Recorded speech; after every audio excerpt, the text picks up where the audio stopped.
Hi, we're Mother Mary, and you're watching the Break It Down show. These are my cousins. They're Mother Mary. They're in a band. And you two ladies, it's just so great to have you on. I love having my friends and family on the show. And it's been a while for us to all figure it out.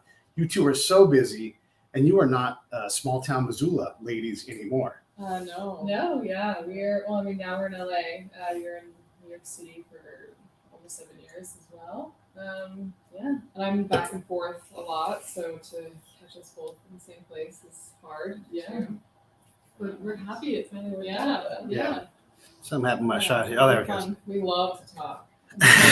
Well, we're going to talk today. Yeah, it's going, Yeah. We'll talk at the same time as well. That's awesome. Well, okay, so how do two beautiful blonde ladies go from Missoula?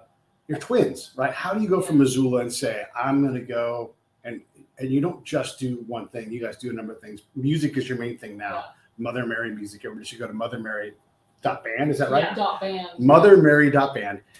And how would you describe your music? And then we'll go back to some origin stuff.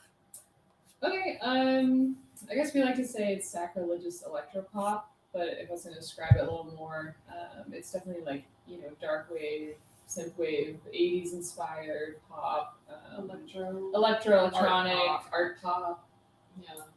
It's like, dancey, kind of a little gothy, a little poppy. Yeah. Dance goth, I've heard people say. Dance goth, yeah. When you think about your origins again, so you guys go to New York, there's some modeling that's happening, maybe any acting at all, or? Acting. Yeah, kind of. I mean, we started, if we go back to origins, we're from Missoula, Montana, which a lot of people might know the Missoula Children's Theater. So we've been doing like acting and performing and telling stories since we were kids. And we're like a really musical family. So our origin stories, we grew up in a cult, which is also known as Mormonism. So we're the youngest of 11. We grew up in like a really very religious, restrictive, sexist, honestly racist, homophobic, patriarchal religion. And so that's why we're kind of doing this like sacrilegious project is kind of like a way of healing from those old traumas and trying to kind of like reimagine like female holiness, the feminine divine, and finding that for ourselves. Because growing up, I mean, especially I think we're the youngest of a lot of. I mean, there's we have some older half sisters, but there's mostly boys in our family of 11 kids, and we grew up. I don't know. I remember feeling like less than being a woman, and we were actually told, that our most important role and really the only role we should aspire to is to nurture children. And I hated being a woman growing up, and I felt ashamed of it, and I felt like if someone was to say that I had feminine qualities, like that would be an insult to me, right? So it was very like, oh well, I'm a tomboy, or I like to do boy things, or like, oh, I don't have any friends that are girls really, that sort of thing, or like just knowing that no one really believed in you or expected you to do anything other than then get married to what you're supposed to do. And then that even continued on into college. Like we both were going to BYU, and I remember them giving talks and like the high leaders in the church, and they'd be like, essentially, oh, it's so cute that you girls want to go to school. But just so you know, like, don't forget that you're only here to find a husband and get married, and it doesn't really matter what you're studying. And just feeling like really, kind of just worthless and kind of like cattle, just like property to men. And so, and finally leaving that, we left at our own paces. Like Elyse left first. I was married. I guess I'll just tell that. Yeah, tell your story. Yeah. So I was when I was 19, I was going to BYU, Idaho, and it's like the only place our parents couldn't help us, go to school. So we had to go somewhere where we could get a scholarship. And so I got a scholarship to BYU Idaho, and it was a huge culture shock. I mean, even though we grew up Mormon, we grew up in a pretty liberal town, and Brigham Young University in Idaho, it's like this isolated town of 98% Mormon people. And I was like totally shocked, but I, tried to fit in. I was trying to like do my best to like, okay, well, like if this is true, then I'm going to just do it 100%, try to live it exactly. And then maybe I'll finally be happy. And maybe then, I won't be miserable and depressed. And I started dating a guy, and, I'm 18 years old, and I'm going through very normal, sexual growth. And I had been dating my boyfriend for like 9 months, and we had sex. Oh my God, which is in Mormonism like murder. It's like the next like murder is like the worst sin, but right below that is sex before marriage. Yeah. And so it's my boyfriend at the time felt really bad. He had served Mormon mission, which is like, it's very serious in this religion. Like you make a lot of promises that you'll behave a certain way. And also I had made promises that I would behave a certain way by going to this school. And so when we had sex, he felt so guilty that he told his bishop that we had sex. And basically all this led to the bishop calling me in, and I was going to be kicked out of the school, sent home, shamed in front of my whole family. I would have lost my full ride scholarship, and then there was another scholarship that I would have had to pay back because of the stipulations around that. And just basically, as an 18-year-old at the time, my first boyfriend, first time ever having sex, like this was just extremely traumatic. I had no idea how people would react, if I'd ever be able to go to school, if I'd ever be able to get an education, if I'd be able to afford to finish, if I wasn't, going to a BYU or whatever. And he kind of, I was sad, and I mean, he asked me a lot of questions, inappropriate questions that he shouldn't have asked me as well, about like other sexual things that I had done in my life. Like asked me if I masturbated, asked me if, all sorts of things that are, older man should not be asking a young 18-year-old girl who, has limited sexual experience. And it was so traumatizing, but he was like, well, it seems like you are, repentant, and with the miracle of forgiveness, like, basically suggested, like, do you want to marry this partner, this boyfriend? And I just felt like if I say no, because he was like, I have to kick you out of school because of what you've done, because you signed honor codes, but you want to marry, this boyfriend, right? And I was like, yeah, basically, I was like, yeah, of course, like, don't kick me out, don't shame me, don't tell my parents, don't, anything. And so basically it was that. It was like, get married or get kicked out. So I got married, and I finished my education, which I think was right for me. But throughout that whole process, I was questioning the religion, and I guess we should go back to me though, because so your now next let's go thing. back. Okay, Yeah. so I joined Danielle at BYU Idaho, and so it's funny because at the time I had also, before actually I even went to BYU Idaho, I had sex with a boyfriend, but I had never even told Danielle, because that's, even though Danielle was like the closest person to me and my best friend, literally your other half, I didn't tell anyone because of the shame and fear and guilt, and same. I never told my sister until after. It's so sad and alone. But yeah, so when I went, I was like, I'd always had doubts, but when I went to BYU, I was like, the thing is, the problem with like when you have doubts as a Mormon, they tell you that like you're doubting because, oh, you're not doing it perfectly, or like you must have sinned, so that's why you're not feeling the spirit anymore. Like, oh, there's always excuses. There's always like, you're not good enough, and that's why it's not working for you. But if you were good enough, then you'd be really happy, and like la la la. So I was like, okay, I got into BYU, I got this, full ride scholarship. I'm like, I'm gonna just do it. I'm gonna go, and I'm gonna be a perfect person according to Mormonism. And so like I remember I like just went full in, like I was like reading the scriptures every fucking day. Oh no, I don't know if you can swear.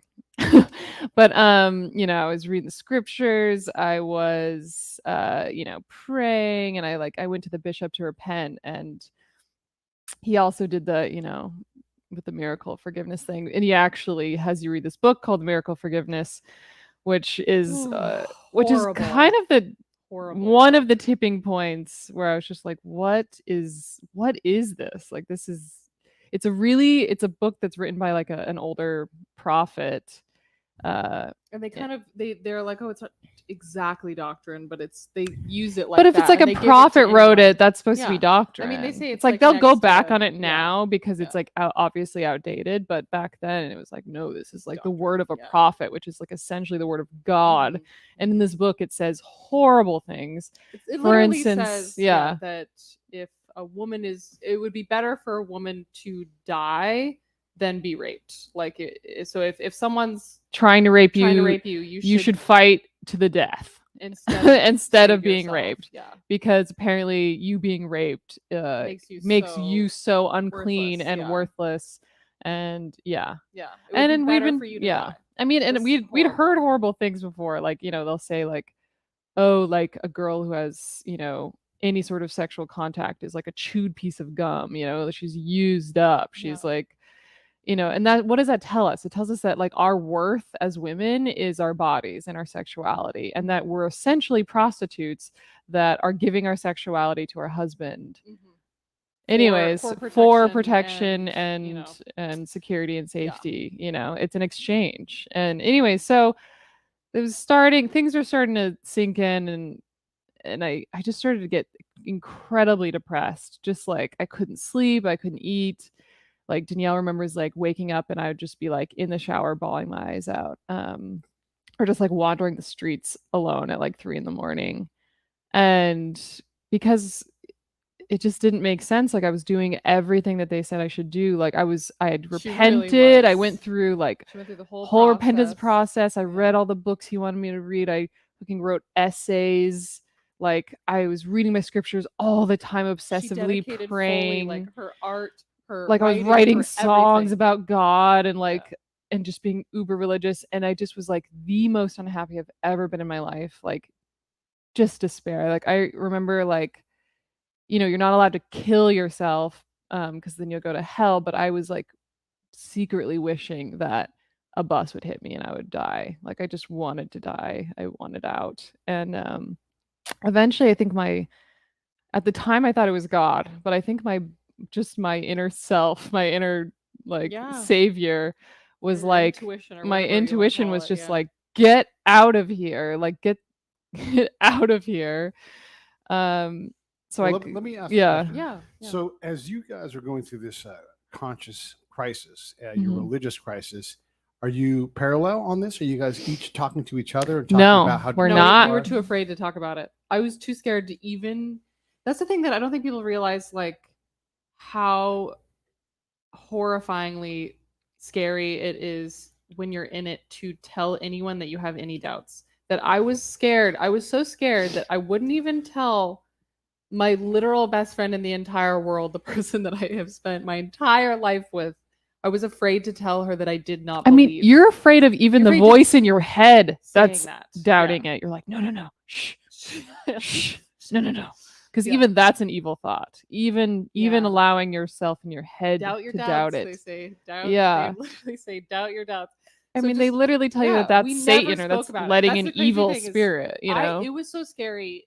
Anytime when we even got on which we both felt this way. And I go look back at like my diaries and my diaries and things. And like, that was the only safe space that I felt like. And even there, I was like, oh, God can see all of this. But at least he knows that I have to talk about it somewhere, you know? But I would write about how difficult it was to be in this religion and how horrible it made me feel and how I, felt less than, how it just didn't make sense and like how I needed him to help make it sense for me.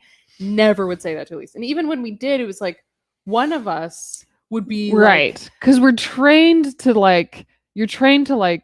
loop someone back in. So if someone else is like leaving, that scares you, right? So Elyse would like say something and that would scare me and I'd be like, well, no, but they say this and then this and then and think about all the good things. And there's this, Right. and, we can't answer. They always have these like justifications. We can't answer everything, like You just some have of to the have things wait till faith, you die and have faith. And so Yeah. we do this to each other. So you learn in this religion, in this like cult, that you can't talk to anyone safely about your doubts. You're supposed to just keep them to yourself, shut up, and like die eventually, and like hopefully then you'll know. So you don't, there's no safe place to go to, and we didn't speak about it, which is insane to me now. I know. Why didn't we talk about it? I know. We didn't. Like it was a completely isolated journey which I think is really interesting for both of us leaving. Like it was just purely like knowing from inside, even though everyone around us was like, stay, like, that you have to leave. Like I have to So Danielle got married. Yeah. And I wasn't allowed to go into the temple ceremony. I remember just like crying in the waiting room because, I would have had to go through taking out my endowments, and I was having a lot of doubt at the time, which I couldn't tell anyone about. So I didn't do that, and then essentially it got to the point, my depression, where I was like, I'm literally going to die if I don't just get out of here. So I I thought, I was like praying, and I just remember like the voice in my head was just like, just get out of here. So I was like, I didn't even quit my job. I just didn't show up. I just packed up my things. We worked at and I just Caesars. left. Little Caesars. We worked at Little Caesars. I held a sign for Little Caesars. The hot and ready sign. I held the hot and ready sign. The hot and ready sign. Yeah. Were you both working there? Yeah. Danielle got me the job. I got her the job, Mhm. and I was in the back doing the dough and rolling out pizzas, and I wandered the streets, and honestly, thank thank the universe for that, because I feel like I had a lot of time to think, and I just had a lot of time to like meditate and think. And when you're leaving the faith, I mean, there's 9 siblings besides you two in the family. Has anybody else broken away yet? Pretty much everyone, other than Yeah. what? Yeah, there's a couple. there's like a couple that I don't know. Yeah. But I at think that one point of in them time, sort of though, is. like, did you Oh, have that an point in older time? sibling who So- could guide you? Oh yeah, I mean, all of our older brothers had left, but the problem was, Yeah. this is again with like, okay, so also we have to go back to the pressure from our family. So Right. like, Our- love my our- parents, right. complicated relationship, but they from the time we were little, we already had many siblings who had left. In fact, my he had 5 kids before he met my mom. Pretty much everyone except one had left. And from the time we were little, they would say how much this hurt them, how devastated they were, how horrified they would be if we ever left the church. Right, and how that they we would were feel their like last failures. hope. Literally said Yeah. to us, "You are our last hope. You Otherwise, girls we're failures our last hope, or else we're failures as parents. And so as a kid, I was always like, I can't leave. Yeah. Like death gripping Mormonism. Like, Oh, I can't leave, yeah. I can't leave. My parents they'll be so depressed. They'll be so Oh, sad. They'll be failures. I will have. How failed could we them hurt someone like that? that It's deeply. good. Yeah. It's like similar to like the the Jesus like guilt of like, this person who loves you so much died for you. Your evil sins. You made them bleed from every pore. You despicable piece of shit. Anyways, but yeah, I was like, how could I don't want to hurt my mother, my beautiful mother, who like sacrificed so much, like she's telling me that this would hurt her more than anything else. I'm like, I guess I'll just sacrifice my entire life to this thing. So I was afraid to talk to the boys too. And I really also didn't want my mom. I really wanted, if I was going to leave the church, it had to be in my own way. It couldn't be because my brothers talked me out of it. Right. I had heard the arguments my entire life growing up, but I was like, okay, well, then I was literally a child. And then, I mean, let's just say also your brain doesn't fully develop till you're 25. So a lot of these ideas kind of are still, difficult, I think, to fully grasp.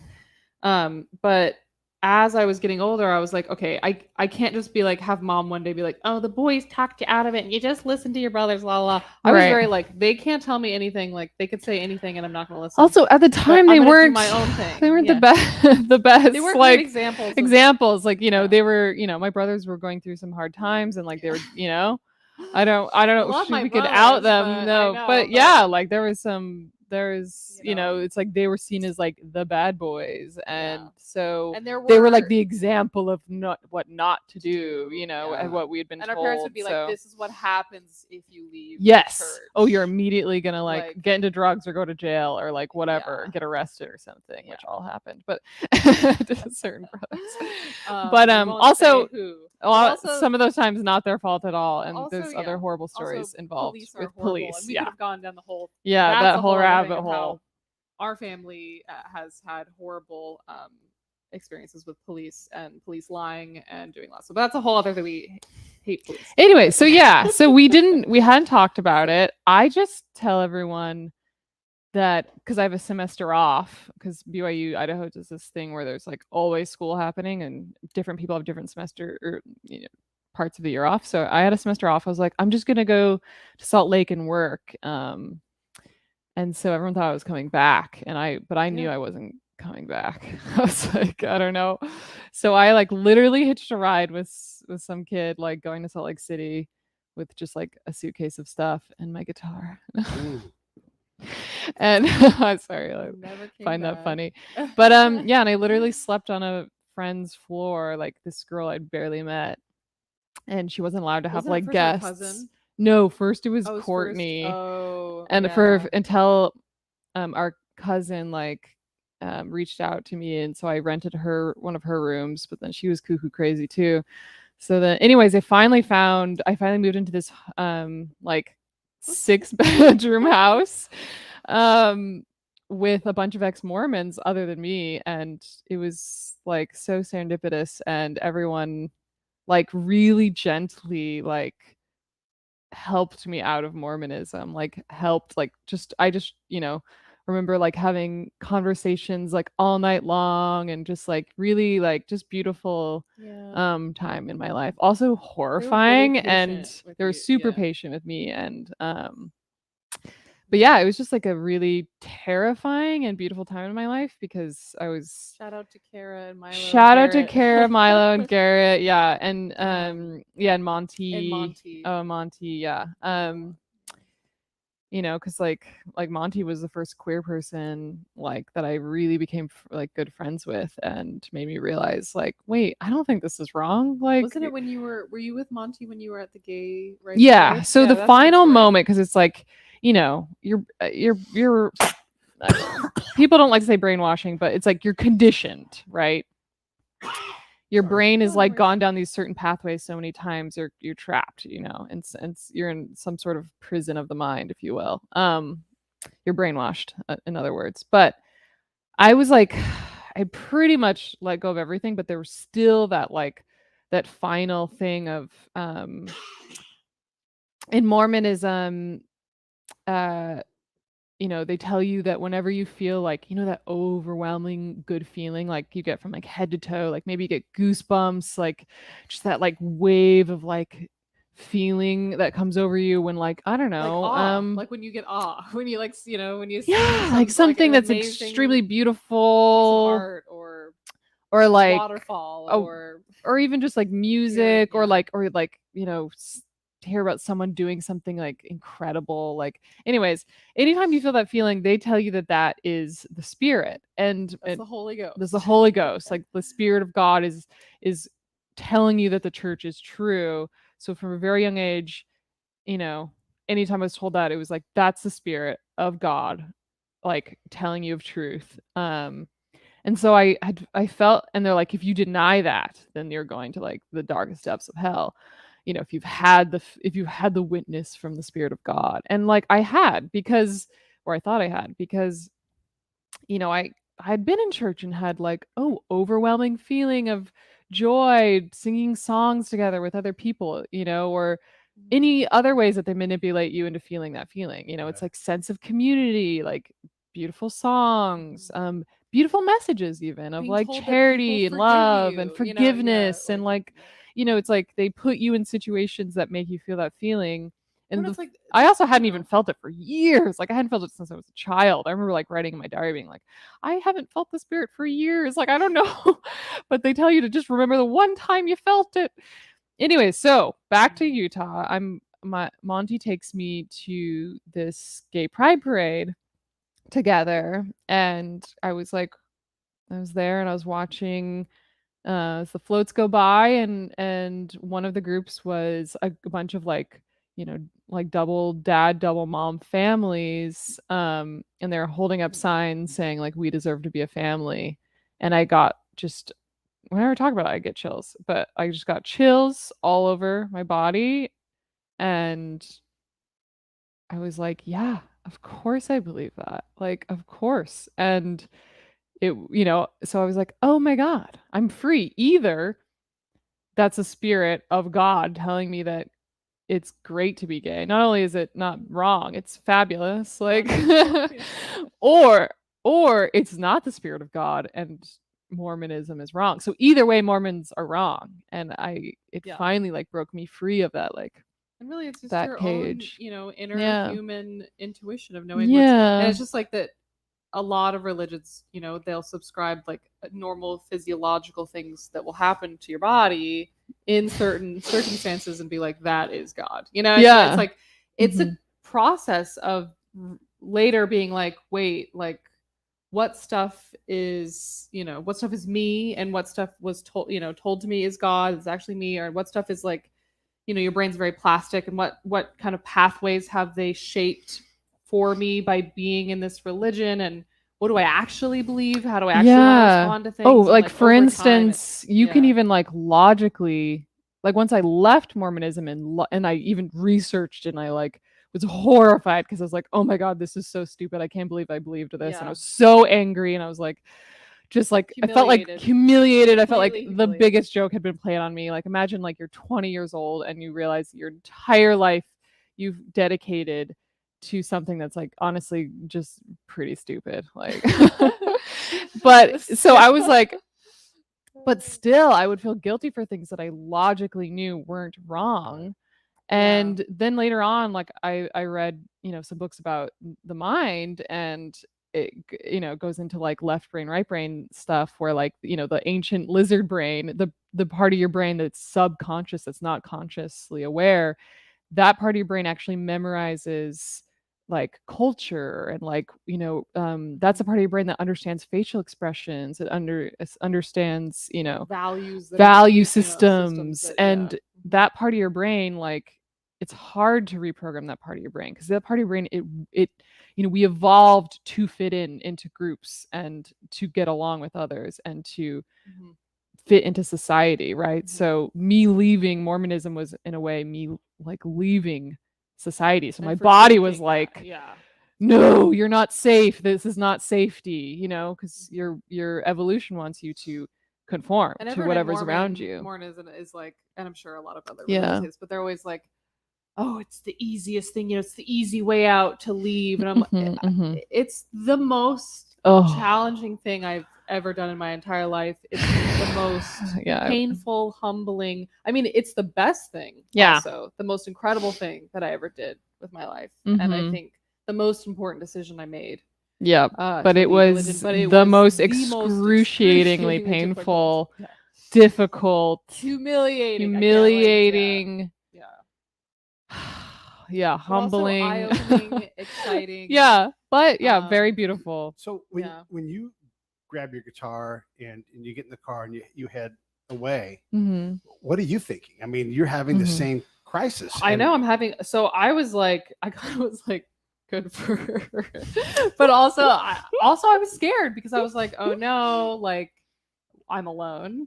But I was like, okay, I'm gonna be a little bit safer because so at BYU, for example, if you're not married, you're like forced to live in these on-campus housing where there's like 6 women or 6 men, depending on whatever your gender, but also they don't and they don't include the non-binary people, which do exist, and there is a gender spectrum. But for the purposes of BYU, they have female housing and male housing, and if they consider you a female, then you're you and 5 other women. There's 6 people in a house, and it's Big Brother. They literally encourage you at devotionals to check in and watch on your and tattle sisters on and brothers, right. that's what they call you, your fellow sisters. And you're Mhm. supposed to, tell on them. if We'd have they- roommates like wait up for us to get Yeah. home. Mhm. And like if we got home like Oh, a yeah. few minutes before curfew, we got home. Yeah. She'd They be just want like, roommate, yeah, she'd- you guys are pushing it really close. You And we're should like, I was probably like, well, we wonder made it in about. time. Like we're here. Yeah. I'm here a minute before, and she's like, yeah, but God knows that you only came a minute before you had to be home. Right. This is like what very would holier he- than thou. I was just like, bullshit. what? God doesn't care about this arbitrary. Anyways, I was like, But then, she even actually, funny story. One time she told me that she had a dream that like I raped her and like had this insane thing and was like, felt like she had to tell the bishop about it. I'm just like, so these are the people that are supposed to check up on you never and like told me watch that. on you. Yeah. She was like, She's cuckoo "I've had crazy." dreams that, And like, did you get in trouble with her because in her dream you raped her? I Because I've had girlfriends like that. no, I don't. She didn't like end up doing anything, but she was just basically like I was doing inappropriately sexual things in her dreams, la la la. and, Ooh, like, she's she probably felt like gay. I should talk. I Oh know, my she god, do you probably is. think? I know, probably.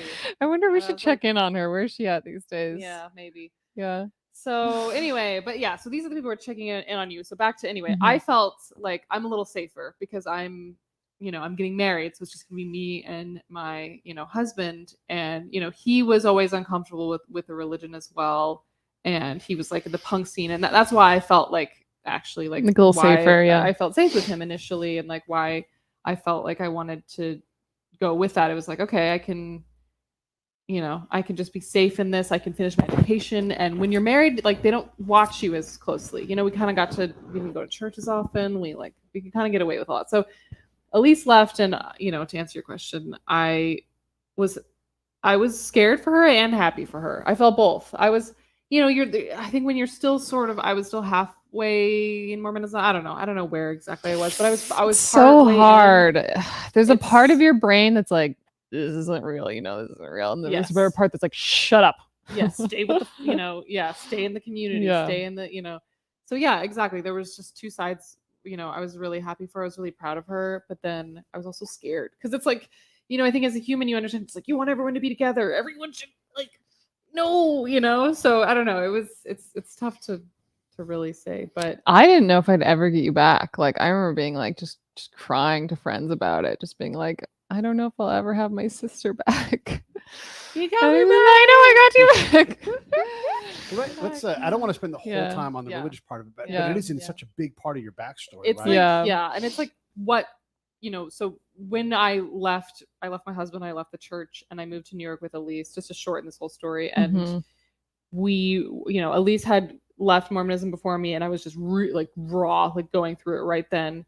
And music was a way. Elyse had been teaching herself to produce, and Mhm. she was writing, and she was like, write with me, like let's write about it, let's write about the pain, let's talk about it, let's let's use this for something it for good. Let's something help other good, people. Like yeah. I And that's how Mother Mary started. Yeah. was like, well, I was just suffering. I was just in so much pain and despair. And she was like a little ahead of me and was like, let's use it. We can use this for art. And I was like, oh, okay, just anything like to distract me from the existential dread. Oh God, yeah. Yeah. Now, in our family line, we have some ladies who precede you by generations and everything. We have a grandma and then a great grandma, and they were performing, and also a great Yeah. aunt who maybe actually is the grandma. Who knows? But there's a Yeah. lot of performers Yeah. in our world, Yeah. and I'm in effect in the arts myself a little Yeah. bit. Your brother is in a band, and Yeah. there's a lot of this and that. Do you feel like this is something that we have a genetic disposition towards? Yeah. Yeah. Yeah. I think it's, I think it's both, but absolutely. Yeah. Yeah. I mean, yeah, like literally, I think that it's a fun anecdotal thing, but yeah, our grandmother on our mother's side was a burlesque dancer, and her mother was a burlesque dancer and like peep show Yeah. performer. And I think Yeah. We're just carrying on the tradition. Absolutely. Yeah, I think in our that- own way. Yeah. I think that anciently there have always been different types of people in a community that help Mhm. support it, and I think that it's good to have a diverse community. And some people are the performers, like some people are the truth tellers, some people are the Right. healers. But Yeah. I just have always felt, I don't know, from the very time I was little. I just have only cared about art, and that's all I care about. Yeah. and Yeah. and telling stories. Like for me, Yeah. it's always been like that's just where I'm interested. That's what I want to do, and that's what I think I'm good at. And yeah. So the Mother Mary story is there's a lot of shock in that, right? And you know, as a cousin, I'm following, and I'm like, I want to be supportive, but I'll press like, right? And because I want to support you guys, but you often are scantily clad and everything else, and I'm like, I'm pressing like, I dig what you guys are doing. No, but totally, so there's a shock value, right? Yeah, and there seems like there's a performance art value what you guys do. Yeah, there's certainly the technical production part. You guys' music is a vibe, and I don't want to say it's not about the words, but there's a lot of stuff beyond the words that are in there, because that groove is really the thing that I find from your music that's really special. Not that the words aren't, but like the words don't get in the way of the groove. We learned that a long time ago. So talk a little bit about how you do the conceptualization of this, because there's a lot of artistry going on in your music. Thank you. Thank you. Yeah. I mean, I think it's I've been thinking about this kind of a lot, because I mean, we're always thinking about this. We're always thinking like, why are we doing it the way we're doing it? Because sure, we want to tell this story. So I think it's part that this is the way we like to tell it. But also I think it's a good way to tell this story. And I think that, what we're trying to say is that women are dynamic and women are sexual, and also sexuality doesn't have to be on a moral spectrum. It can just it's just human nature, and we are allowed to enjoy our sexuality, and it doesn't mean that I'm using, or I'm like, I love when people try to say that we're like, oh god, you should tell a story from the Mexico show. Like when people say that we are like cheapening ourselves somehow because we're showing our bodies, and I'm like, wait, so again, people are relating female bodies to their value is in covering them up or hiding or keeping. So again, people just think of had people be like, your music is so good. He was like, you don't have to dress the way you do. Your music is really good. You don't have to do that. I wouldn't. He was like, if you were my girlfriend, of course he wished. I wouldn't let my girlfriend dress like that. And I was like, haven't you thought about for a second that maybe we like dressing like this? Like it's part of the performance. Like it's fun. It's fun. We enjoy it. We like the style. We like the fashion. It's not for it's like this is it's not for everyone. Not all art is for everyone. Every situation. It is a niche thing, and it is a performance. And like there are some performances about I don't know, a story time for children, and then there are some that are about something else. And our story, like we've just told it, is a lot about sexual repression and shame, and about our desires, about our bodies, about being. So it just made sense for us to be like, we need to practice the opposite, right? Yeah. So what we were always told was, you are less than, cover up. Don't be sexual. Don't tempt other people. Don't tempt men. So we were like, okay, well, let's, and also this story going back to Eve, of like Eve the temptress. Right. Like she made Adam eat, partake of the fruit, right. the forbidden fruit. And it was just like, why don't we just embrace that? Why don't we be like, and some people will get it and some people won't. And the people who get it, get it, that it's like, okay, yeah, let's go all the way there. We are temptresses. I want to offer a gentle pushback just to see where you guys are at. Yeah, bring it on. When I watch your guys' art and I watch the music and everything, I do wonder, like, are you purposefully rebelling against something you've already left? And are you going too far artistically? Are you being self-exploitative? These are the kind of questions I want to ask. Right. That's people have been. I'm glad you asked that, because people ask that all the time. Yeah. But again, I'm like, is a bartender exploiting their body working at a bar? I guess. I mean, we live in capitalism. Yeah, right. We're all exploiting our bodies for money. Yeah. And it sucks. We live in capitalism. So yes. Yeah. But also, at least we enjoy it. Yeah. At least like we enjoy our sexuality. Are women not allowed to enjoy their sexuality without it being exploitive? Like, how am I exploiting myself?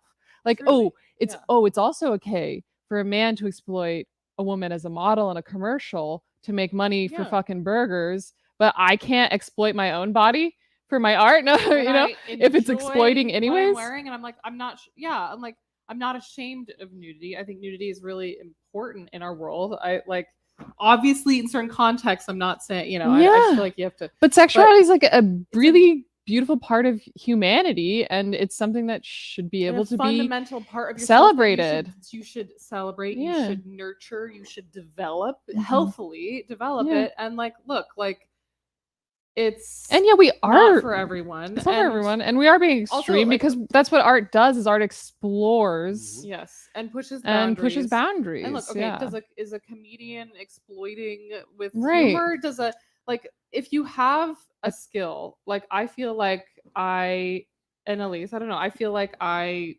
really enjoy being like a storyteller, and in that you want to seduce, you want to tease out ideas, you want to capture attention, you want to and if I'm really good at that, and I really enjoy my sexuality and my coming into it and my understanding it and nurturing it and playing with it and playing with power dynamics and playing with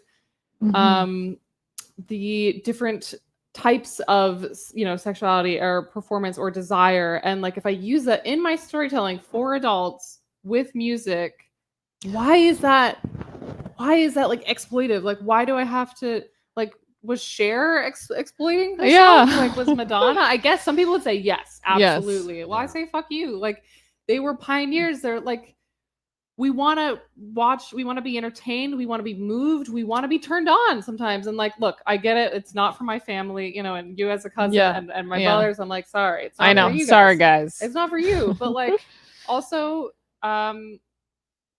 you know, the people you guys are attracted to have brothers as well. I mean, no, but there is a balance, right? And it's just trying to figure out where that is, because Cher, Madonna, empowered, right? And they taught us a lot by pushing boundaries and everything. But sometimes it becomes too much. This is the next wave. I know too many.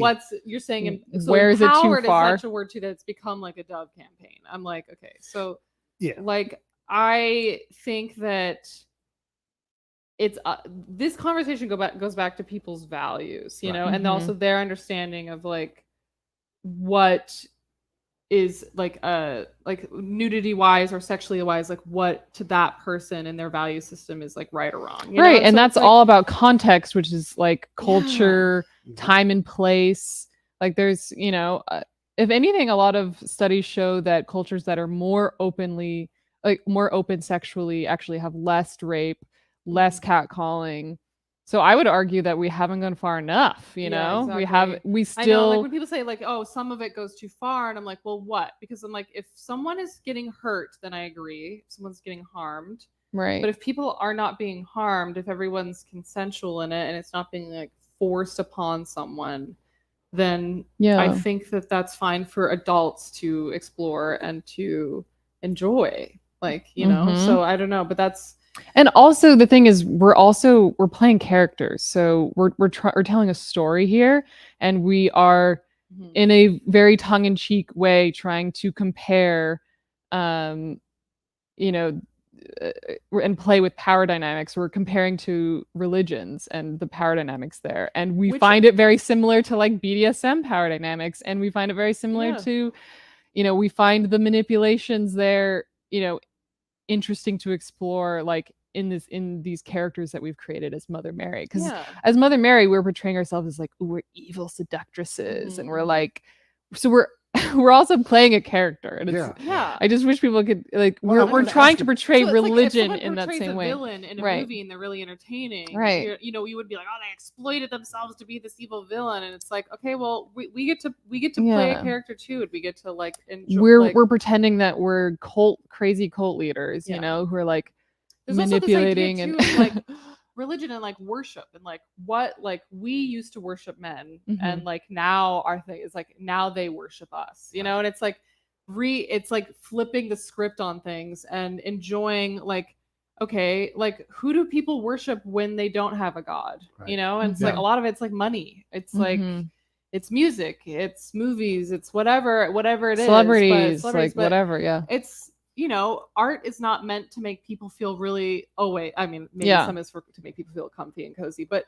not all art is for that, and art is definitely not to make Ours you feel is cozy, meant comfy. to make It's you like, feel they uncomfortable can make you and feel uncomfortable, make you yeah. think. That's Yeah. clear. You two Yeah. are doing a great job at making people uncomfortable, and that Yeah. is you as artists. It's like a holding horror the, film. Yeah, you're Yeah. holding the mirror up to society Yes. and saying, "Here's what this is." Yes. Yeah. And it's gonna I be love it. ugly sometimes. It's gonna be ugly and maybe sexy, and you Yeah. should be Where happy does- if it's it might feel uncomfortable. yeah.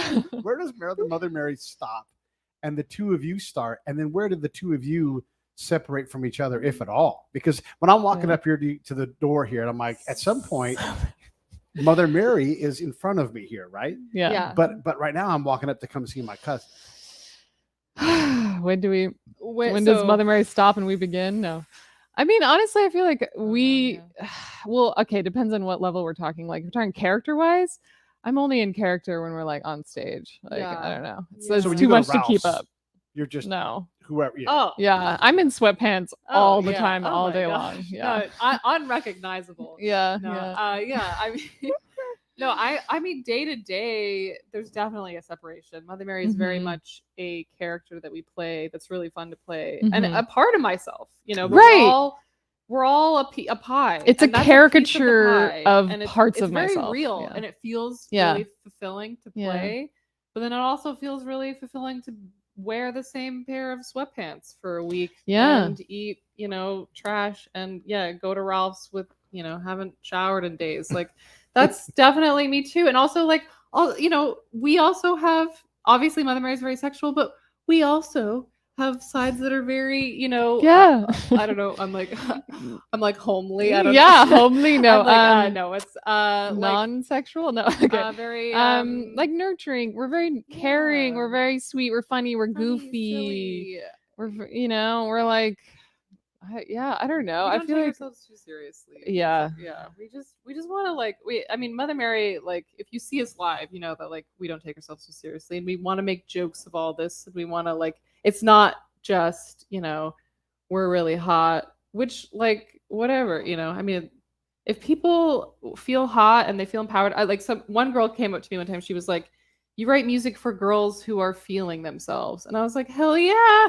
It's You know, great. like, if We love that's just that. it, like, cool, that's it. It's just music for people who feel themselves. And Yeah, you know what? because If I feel honestly, myself like, and I enjoy it, like, great, amazing. that's the other That's reason all why I we're want. having to play this character is because, like, we were so degraded, and our self-esteem was so, like, I mean, we're still reeling from it. I'm still going to therapy feeling like I'm a burden, and I'm, like, I'm not enough. I'm never good enough, and I'll never be I'm good not enough. So it's powerful. fun to Like, every they once see in a while through- yeah. play this character that's like this all Has powerful, no inhibitions. sexy, Seductress, crazy seductress, like maniacal, takes what she wants, yeah, does what yes, she wants. powerful, yeah, She's yeah. a god. She's She a can do god, yeah. anything, and it's an escape, and I don't think, maybe, are we a Mother Mary superhero? I don't know. It's Yeah. not like that. It's like, it feels like that. It feels like Yeah. this is like and it's also, though, embracing, like, everything that our humanity has said is really bad about women. Like, Right. women are, it's often in the Bible, it's like, you're a seductress or evil, they're a harlot. You're a whore, You're yeah. a whore. You're Mhm. because it's always wrapped around our sexuality, and, like, the Mhm. only holy woman is Mary, who didn't have sex but also had a child. It's like Right. impossible. So it's Yeah, embracing wait, that, like, these yeah. things that society says is so bad about women, being like, oh no, those are good. We're turning that around. Like, this is our hero. Like, the Mother Mary Right. hero in our story Is a slut. and that's the good Yes. thing. That's not a bad thing. That's Yeah. a positive thing. Like, Yeah. as long as you're ethical. Thank and God for you're- sluts, honestly. Yeah, I mean, the world Yeah. would be a happier place. Yeah, it honestly, really but, would. as long Yeah. as you just care Yeah, for people, care, and don't yeah. hurt people, and Yeah. you let people live and discover Yeah. and find their own journey, like, just, enjoy the ride. Yeah. And just, it's all about nuance. I think everyone's really, one thing I learned after leaving religion is that there just is no right or wrong. Like, everything it's not in a vacuum, everything has context. Like, just allow there to be more nuance in your life. Like, allow, not to be an answer. there's you know, not live always in an the- answer. yeah. Like, live in the gray. And uncertainty. Live in the uncertainty. Question, Yeah. be curious, Yeah. Yeah. So you have this very, we'll call it an extreme form of art, and I think it's great. You move people, and that is the point of art, right? Yeah. Is there part of either of you where you're like, sometimes I just want to grab my guitar and just be singer-songwriter version of me? Or do you guys still, are you in this, so you're more in this powerful mode right now? Will that change? I mean, Yeah, can, for can sure. your art Maybe. evolve with you? Sure. I mean, No, totally. absolutely. We definitely have talked about no, I mean, I don't know if we're ever gonna be like guitar singer songwriter. I did that forever ago. That was like very high school for me. But like, yeah, we've talked about like, oh, like what if we get tired of writing this very specific kind of electro pop? And then we're like, well, we'll write something evolve else. and we'll write Also, something people else. know, but we are writing other things, and we have worked with other people and written things that are different, and like can and will do that. You know, Honestly, if and- anything, sometimes I feel like we write. Sometimes I'm worried that we're writing too broad, like of genre. You know, like Yeah. we're getting into too many genres, and we need to like Within ourselves. reel it in or something. But yeah, yeah, you know, to make Um, sure that it's all like a like it's in the you same know, there's a thorough line, like through line or a yeah. genre or yeah. Um, Yeah, so no, we're Absolutely, like, the yeah. reason I love making music is, and we love making music is you guys, you'll never know unless you're a songwriter, you never know the feeling of when you write something that you like and you're it's like, never been "Oof, made before, and this you're is a just good like, song, yeah. and it just feels like, you know, I don't know who said this quote, but it just feels like you like, you know, the statue was always in the rock and you just discovered it there, you know. It just feels like it always was meant to be. And I don't know, it's just like one of the best feelings in the world is writing a song that you like. Yeah. I can't That's But yeah, Michelangelo like is will amazing. will it evolve? Absolutely, like anything will. But like I can't predict what will happen, and but I yeah, hope our tastes we're change and evolve. I always- don't want to be yeah. stuck. We're always trying to like Yeah. you know, grow and like do new things and explore. But you know, also I think there's something to be said with like just being okay with like what, you know, I think people Right. think like, is this a reaction? You know, you're just reacting to like your childhood. It was like, well, yeah, duh, of course all of us are, you know, like Yeah. we all are. Like Yeah. I've been given certain things, like, you know, I've been given certain genetics, and then also some certain circumstances of where I grew up and why, And this is and how that's my truth. Yeah. And that's my story, and that's what Yeah. I'm using, and that's what inspires me and informs me. And like, you know, is it wrong to react to it? I think yes, if it was like a negative thing and it was Hurting us, harmful right. to me, or yeah, it was like based on shame. But if it's like more of a discovery and like a something that's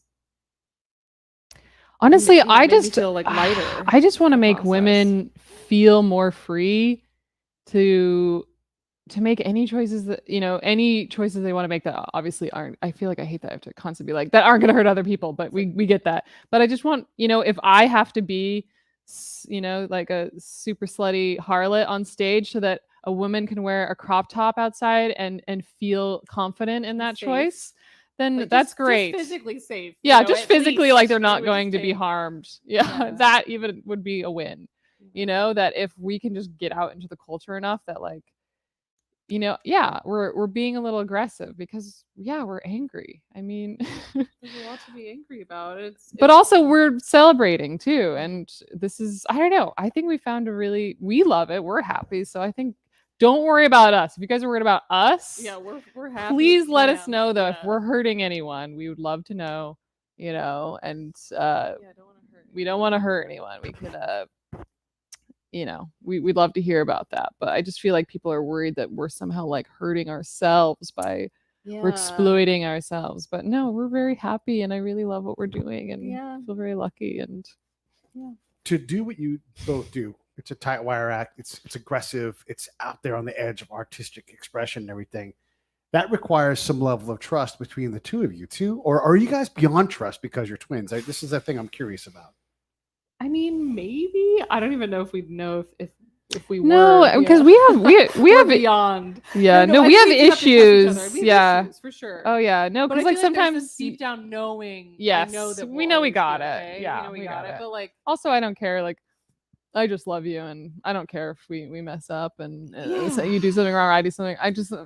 I know that you're always gonna love me. I'm always gonna love you. Yeah, and totally. And I think we accept that failure is part like, of the process. a constant part of the process. And making mistakes, failing, doing Mhm. dumb things, embarrassing Mhm. ourselves. We just don't like we do it all the time. Like there's something that one of us does to embarrass the other person, like even on stage. Yeah. All the Oh yeah, time. you definitely can't have like you don't. Yeah, we have So- enough faith in each other or enough trust, yeah. but you can't. You're always gonna have I don't know what's the word. You're always gonna be a little worried, Yeah. and that's But I that's guess good. That what- means I you're mean, pushing it. You What do should you always mean by be. it too? Because I feel Yeah. like there's so many different ways. Like trust. Yeah. Trust is like a really interesting concept because like in the West, trust is like there's this puritanical idea of trust where Mhm. we've built our trusting relationships are built on this idea of like a confessional model where like it's like you go into the confessional booth and you have to say everything. You have to divulge everything Right. that If you has don't- ever happened. yeah. And if you're not on that same page with your partner or your work If coworker, doesn't your- everyone know everything about you, then you at are every somehow moment, every lying. thought, Yeah, no. you're a liar. Or you're you didn't confess to distrustful. Yeah. God. It's based on it's like an old puritanical model, but then in the East, it's like based on honor, like truth and honor, and it's like okay, so What you wouldn't tell someone something that would hurt them. That would be dishonorable, even if it was true. Like sometimes you don't tell someone something to protect them to protect the or relationship or the yeah. community. Or But you also, Yeah. if you need to tell someone the truth to protect them, then of course you would do that. So it's Yeah. based on honor. It's like, is this right to tell? But yeah, that's but another. I think That's based in- interesting. But yeah, I think based in our relationship, like we don't have to say everything sometimes. You know what I mean? Like things come up and we know what blah blah blah fucked up and we're just like we know. It's a fragile thing too. Like we have to Yeah. we always are like, okay, we have to love each other. We all have to spend time also just as friends and not just working. And like there is a lot of like give and take and it's not always easy. In fact, it's really hard to work, I think, Yeah. with your identical twin in a lot of ways. Like it's like stressing on Ugh, other parts of yeah. relationship, on our Everyone sisterhood, on our friendship, is always on our- comparing yeah. us to each Oh, other they compare us. and Oh, like they love to compare us to each other. or trying to tear us apart. That's a weird thing that people love to do. Our entire life, yeah, they want to like tell one twin one thing and the other twin one thing to try to get us mad at each other. And it, Guys, don't try it. We don't won even believe try it. Yeah, we never ever believe it. We always just like fuck them. I'm like, I don't even care if my sister said that about me, but also you're probably lying. Yeah, exactly. I know. I'm like, I'd be like, that's she's probably right. true, but yeah. But you suck for trying Yeah. to tear us apart. Yeah. When Yeah. you two go to a party, and let's say you're at a party and you're not together, what do you tell people that you do? Oh. You go first. What do you say? Yeah, I say I'm a music producer, songwriter. Like I'm always like, I never know what to say, honestly. I'm like, do I say I'm in a band? Because with electronic music, it's not like I'm on stage playing an instrument. Like we write all the music, like, and record it and produce it. But like, Yeah. so I'm usually like, I'm a producer, songwriter, artist. Yeah. What do you say? I don't know. What do I say? I'm evil. That's usually Yeah. what I say. No. I don't know. Yeah. I feel like Yeah. every time I'm like sort of embarrassed too and kind of don't know what to say. And I'm like, I freelance. I don't know. Yeah, Like, freelance. I know. I'm like, if I don't. Yeah, wanna because talk we about both it. do a lot of things. Like Danielle Yeah. Danielle's writing. She's working on a script, and it's amazing. And she's Yeah. also an actress like, and a we've done other model. things, I mean, it's LA. And Everybody's a slash, right? We all We just do the do. slash Look, thing, I'll which I do feel- whatever to get yeah. paid. Yeah, I do some like art direction and directing. Yeah. And I sometimes produce for other people as well. And Yeah. I joke. I mean, to be honest, like this is really annoying, and I totally mean this as a joke. But I always tell people I'm retired just to see how they react.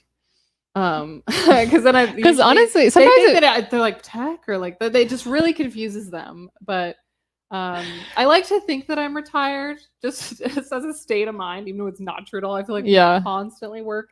And I think artists know that. Well- It's like where you work way harder every day of your life. Like you're never not working. Oh You're constantly God! thinking. And most of the time, you're But- working for no money, and you're yeah, just for like, free. "Why am I doing this?" Yeah, when you freelance, So I think you're about it as always retired, working. though. I'm like, oh, I'm retired. Because Yeah, well, no, because then the when thing you're is, working for no money, you're like, well, it's because I'm retired. So Well, it's okay. right, Like, you're it's- just- I'm retired. we're working on like what we love. We're working on our art, you Uh-huh. know. Mhm. So exactly, that's why And just, like, it kind of scraping feels like by. you're retired. Yeah, but exactly. you're not. Yeah. Yeah, so I'm retired. That is a good question too, and we don't have a whole lot of time left. But this industry is so challenging. Like my industry, I mean, people compete with me or Jason Bateman. Like I'm not nearly, and I'm never going to be as famous as that. Who's dude, right? that? Yeah, right. Like who's Never that, heard right? of them. And so there's all these people that do talk shows and podcasts and all that kind of stuff, and there are a bazillion bands now, especially because you can sit in front of your computer and with the computer's help make almost any kind of music. Like it's crazy how competitive it is. Yeah. How important is success in terms of like finances and that kind of thing versus expression? Because at some point, like you have to be viable, right? Or maybe not. I don't know. Do you? Yeah, it's the question. Well, let's quit. Let's just back it up. Yeah. Back it all up. I don't know. I mean, Van Gogh wasn't ever really viral, right? Yeah. Like some of the most famous artists that like died in obscurity and poverty. So if you do, I think most artists would just give up now. If it was like a must, like I don't know, there's a government checks and they're like, are you viable as an artist? And you're like, well, sort of, like, but okay, look, like, do we make money? Yeah. Like, do we though spend a lot of money on stupid things? Yeah. Yeah. No, I mean, we spend a lot of money, that's a joke, but reinvesting it. That's what I mean. I just wanted to make yes, a joke. But we just constantly are reinvesting everything we make into it to do cool new things and our own money. Yeah, and our own money. And we're just like, okay, and then people are emailing us and they're like, hey, do you want to play this festival for free? No. Where I will make money and you won't. Yeah. And then we're like, cool. wait, is there not a budget? And they're like, we don't like to pay artists because we think there's more musical freedom. We're like, what does that mean? Yeah. What are you talking about? I think money gives us freedom. I but promise okay. you're paying the headliner. You better start paying everything. Oh! Are you charging? Yeah. No, we make some money, and hopefully we'll make enough money to just survive. But if not, we'll keep doing it. Do you make money? It's where does artistry? Like the artistry versus being right. Right. What's more important? Artistry, of course. Artistry. But you're right. There is a balance because obviously, sometimes you push yourself to make something a little poppier because you're like, oh, it'd be nice to get, sometimes you make something I'm like, ooh, this could be a sync. I could sync a commercial you totally think that. And like, if you didn't have to, I think that might even hurt your creativity. I think on a certain level, okay, so there is a spectrum for this. If you're if you're in such a desperate state for money and for safety and for food, you're not creative. You can't be creative. You are at a disadvantage. But once you're at a level where you're like, you're comfortable, but there's still, your seat's still hot. Like there's still fire under your ass, Yeah, you're probably going to make better work. Probably gonna make better work, I think. Yeah. I think and better in the sense of, it's like what's better. I guess that's in the sense of this context that we live in of capitalism where we're trying to make the most people or enough people like what we're making. So it's like, this success is, just a large amount of people love it. Well, it's like, what if like one person just was like, this is the best thing ever? Well, it's like, I don't know, I guess that's not as good. I guess it's not as good. Yeah. In our culture's opinion. But then at the same time, for us, I think about this all the time where we're like, we don't want to be. So I use this analogy a lot as an artist. I'm like, and I tell people this too. I'm like, we're not McDonald's. Like everyone's not going to like us. And that's never been the goal. Like, I get it. McDonald's, works. Like it's all over the world. People in almost every probably country have had McDonald's before. I don't know. And everyone thinks it's fine. It's fine, and like, that's okay too. But we're not McDonald's and we'll never be it. And it's okay if people hate us. It's okay if people don't like us. Maybe we're too, much of this or that. Like I joke, I'm like, oh, we're like a funky natural wine, For those of you wine drinkers, natural wines. I love natural wines, but I'm like, that's what I wish we were. But I'm like, okay, like some people hate those like funky, cheesy oranges, but we love them. Oh my God, I love it when it's like smells like bad wet cheese. Sock, like it's been ridden hard and put away wet. Like that's what I want. My wine, But like, okay, a lot of people are like, that's gross, it's disgusting, I don't like that. And I just have to remember that, some people are like, wow, I don't like what you guys are doing. That's horrible because of this or that. And I'm like, that's fine. Like that's okay. Not everyone doesn't have to like it. If they did, it would be McDonald's, and we're not trying to be McDonald's. I don't know. Yeah.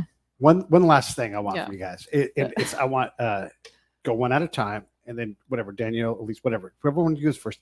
And I want you to look at your sister and tell us all the greatest things, why you love her, and what makes her so magical. Oh wow! Do you want us to cry? Cry? No. Yes, I do. I've already cried. Okay, who first? Danielle, go first. Oh my god. Ah. I don't look at her too. I'm gonna cry. I'm definitely gonna cry. Okay. Okay, all the best things about her. The things that make her magic. Okay, Elyse is the most like creative, inventive person that I've ever known. She can, I don't even know if I could put into words how talented I think Elyse is, like, and how capable she is, and like how much difficult things she's been through, and still how much love and fire she has. And she just has like the best fucking taste in the world. She is a taste maker. Like if you want anything, clothing, food, music, anything, she's got the fucking best stuff. So I'm gonna swear a lot because I don't have words for how amazing you are. So smart, always curious, so loving, just would do anything for the people that she loves and does constantly, and also is hilarious. And it's like, I don't know, I can't my even put it into turn. words. I can't even put into words how amazing she is. I just okay. I feel like I didn't capture. No, it, I know, but- I can't. I know, but okay, be gone forever. But It okay, also so just feels like kind of, I have to say, like it feels, what's the word? It feels because it's like Elyse is almost like myself. So I know. It feels a little bit like ego stroking. ego- yeah, No, yeah, but we're yeah. very different. We're very very different. We're like kind of yin and yangy. Danielle is like so fucking funny and an amazing writer and incredibly intelligent and just like such a fucking go-getter and like just always more than me. Just like I don't know, just always like the strong one. Yes, and like just so loving and giving and like, but just also just extremely smart, just smarter than me, honestly, and really I think Elyse is sort of. an incredible singer and just honestly talented at anything she songwriter. tries to do. Yeah. Elyse will do anything first and is like determined. Like she will, if like she can't figure something out, she'll figure it out herself. Like she couldn't produce, at first, like when she first started writing in Blanche, she was writing music, an amazing performer, amazing writer, and then just taught by herself with no formal like, education anywhere, just how to produce all of our music, which is incredible and is, I just have to, I don't know, it's just hard to put into words like how well, you just seem to are. get way more done than I ever get done, and I don't know how you do it, but you never think you're good enough and anything's ever good enough, and you're the best and you're my favorite person. I love it. All right, let me roll these credits. Stand by. You guys did awesome. Hey, thanks for watching the show. I really appreciate it. Right here, you can subscribe. Please do that. It makes the show grow. Hit that notification bell so you know which incredible guest is coming up next. Down below is the PayPal link. You can put a small subscription in. That is an enormous help. All that money goes right back into the show. And then right up over here are the next episodes you should listen to, curated by yours truly. Thank you